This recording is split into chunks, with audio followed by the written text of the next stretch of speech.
যারা নির্বাচনকে বাধাগ্রস্ত করতে তারা কি গণতন্ত্রের পক্ষের মানুষ হতে পারে না।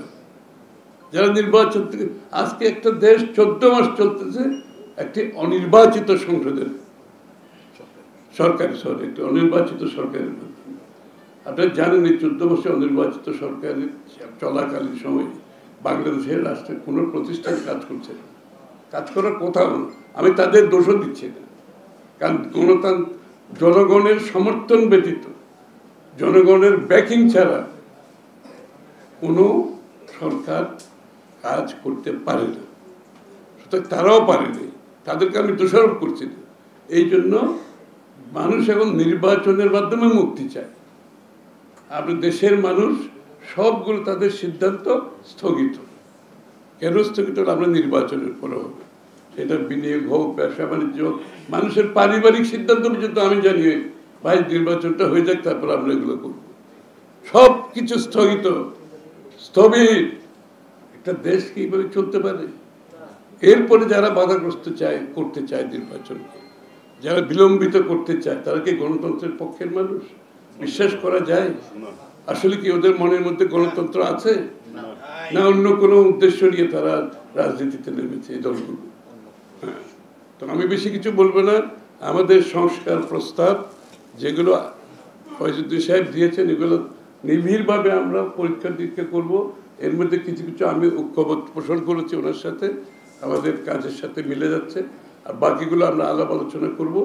আমরা জনগণের মতামত নিয়ে কিন্তু 31 দফা করেছি, আপনারা জানেন তো। আবার 31 দফা নিয়ে মানুষের দ্বারে দ্বারে গেছি আমরা আগে, কারণ আমরা মনে করি যে জনগণের সমর্থন ব্যতীত কোনো সংস্কার কেউ করা উচিত না, করতে পারবেও না।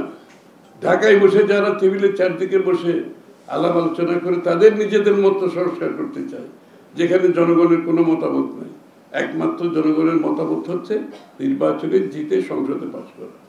আর গণভোটের কথা একটু বলে দিই, মানে জনগণের মতামতের সাথে গণভোটের সাথে সংযুক্তি।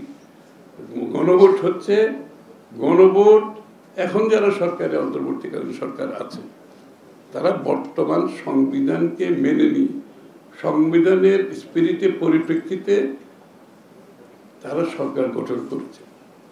বাংলাদেশে একটি সংবিধান আছে বর্তমান, যে সংবিধানের অধীনে অন্তর্বর্তী সরকার হয়েছে। এই সংবিধানে গণভোটের কোনো প্রভিশন নাই, কোনো অপশন নেই। সুতরাং আমাকে সংবিধান মানতে হবে। হ্যাঁ, শুধু তাই নয়, গণভোট সবসময় হয় যেটা আপনি জনগণের মতামত নিয়ে সংসদে পাস করবেন, অথবা সংসদে কিছু পাস করবেন, জনগণের মতামত নেন নাই, ওটা পাস করার পরে আপনি গণভোটে যেতে পারবেন। এই যে আমরা গণভোটে, এখন গণভোটের নির্বাচনের আগে না নির্বাচনের দিনেও গণভোট করার এই সংবিধানে এলাও করে না।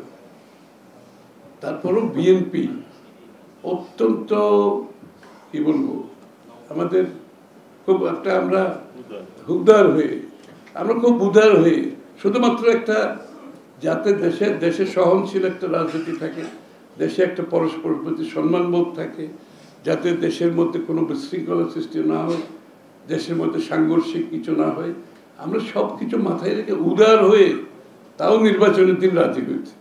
এটা কিন্তু সবই আমি, এটা আমার মুখ থেকে আমি বলছি, এই নির্বাচনের আগে, সংসদে পাশ হওয়ার আগে গণভোটের কোনো সুযোগ নেই। এটা বিএনপির উদারতা।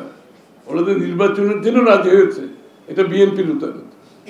আর দ্বিতীয় কথা বলি, নোট অফ ডিসেন্ট যেখানে দ্বিমত পোষণ করা হয়েছে, দ্বিমত পোষণ করার অর্থ হচ্ছে ঐক্যমত হয়নি, এটাও বিএনপির উদারতা। দ্বিমত পোষণ মানে ঐক্যমত হয় নাই, যে বিষয়ে ঐক্যমত হয় নাই সেটা গণভোটেও যেতে পারে না। তাও আমরা রাজি হয়েছি যে ঠিক আছে, দ্বিমত পোষণ করা দিয়ে ঐক্যমত ইয়েতে গণভোটে যাই, ওটাও কিন্তু বিএনপির উদারতা। কারণ বিএনপি একটি সহনশীল একটা রাজনীতি চায়, বিএনপি একটা স্থিতিশীলতা চায় দেশের মধ্যে।